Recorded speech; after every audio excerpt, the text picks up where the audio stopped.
Well, good morning, church. This is my story. This is my song, praising my Savior all the day long. And I won't torture you any further. Uh, Tomorrow is a very special day for me, for it was on September 27th, 1971, about 10:30 in the morning. I believe back then it was a Wednesday. I gave my heart to Christ. And so you don't need to count on your fingers. That was 50 years ago. That's a long time to know Christ. How I got there? Well, here we go. As you know, the 60s and the 70s, of course, was the high point of the Jesus movement in Southern California. It was also the time of the 60s when the teachings of evolution became very prominent, and this new theory about ancient aliens having come to the earth. And on top of that, I had an interest in science and an interest in history. So, being a young skull full of mush,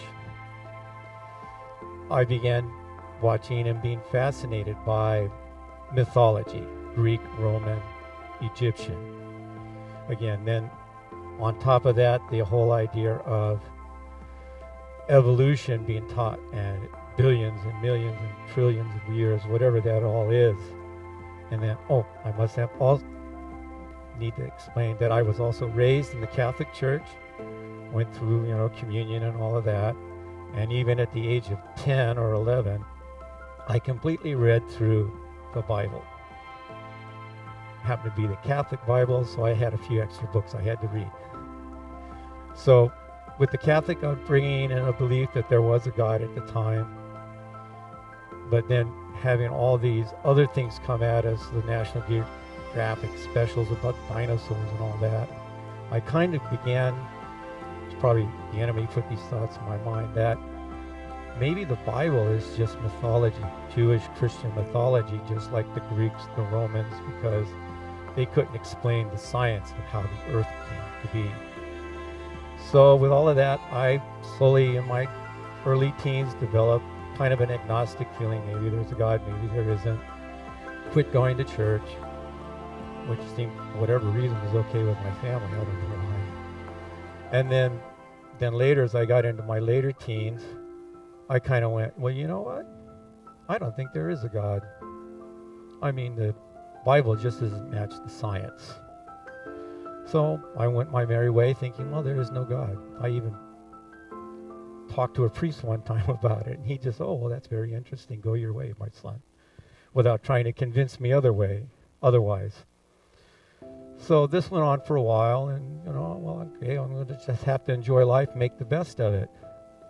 But then in July of 71, my grandfather died at the age of 63, which was the first real death I had to deal with. And then that kind of opened my eyes again to, well, gosh, is he gone forever, or did, like my family believe, he's gone to heaven? So I began pondering the idea. I guess I would switch back to being kind of agnostic and thinking, okay, there is a God, but I've already denied him his existence, so I can't be forgiven. Another lie from the pit of hell. And I said, well, I just still have to make the best of my life. But like I mentioned earlier, this was the heyday of the Jesus movement within Southern California, so Campus Crusade was pretty prevalent in other groups on the college campuses. I was going to Southwestern at the time. And a couple of my friends became Christians. I go, oh, that's interesting. And then I later found out a couple of the priests and nuns from the high school I went to became born again. So that was, whoa, what's going on here? So then I just got to know a few people, and they began witnessing, tell me about God's love. So finally on that day in September, I was between classes, going from one class to another, and then there were a group of these new friends sitting there, so I sat and joined them for a little while. And again, they began saying, well, how's it going? And long story short, I said, they told me about the love and forgiveness of Christ, and I just said, well, that's it. I don't want to go to hell. So, God, I'm yours. Sinner's prayer, the whole works, and became a born-again believer. Truly that day. So, what's gone on for the last 50 years since then? It's been an up and down roller coaster walk with Christ. I'm sure many of you have experienced that. First few years was euphoria because there was all these Bible studies and prayer meetings and gatherings and what they called koinonia houses where everybody sat around and sang Kumbaya all the time. And I really mean, we sang Kumbaya. That was the big song of the day at that time. So I did that for a while and then decided to join the Navy. I thought God was leading me in the Navy to save the sailors of the world. So I'm getting a signal to wrap it up. So to make this long story short, bad company corrupts good morals. I started drinking, started doing drugs, did that for a few years. Got out of the Navy, came home, and knew I had to get back to church, knew I had to get right. God organized it, so I got to this church in North Park. Pastor's giving his sermon, does an altar call, stands up and goes, okay, that's it. There's 9 of you in here that need to come to Christ. Lock the doors. Which they did. And then he went through the whole thing and it came down to one last person. And he said, look, there's somebody out there. You were in the Navy. You just got out. You need to come back to Christ. That's me. I'm back. And so, and I'll just say that it's been a roller coaster ride for a while. I have gone through deep depression after the suicide of my brothers, a marriage counselor who tried to break up our marriage. One thing I do have to add, that early in my new walk, God brought me a wife. Went into a home fellowship. First woman I saw, all dressed in white. God said, behold your wife. She's back there in the corner.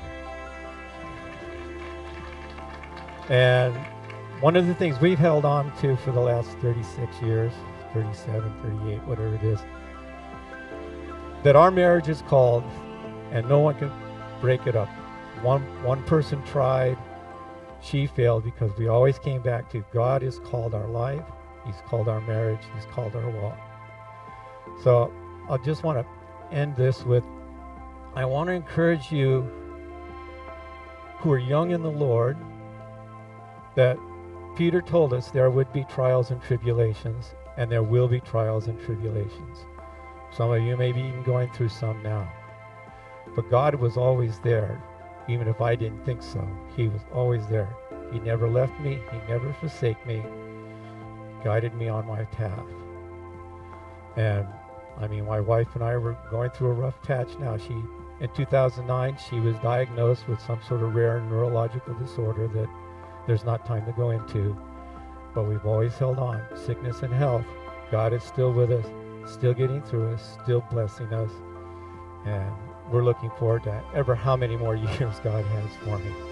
So, again, this is my story. This is my song. Praising my Savior all the day long.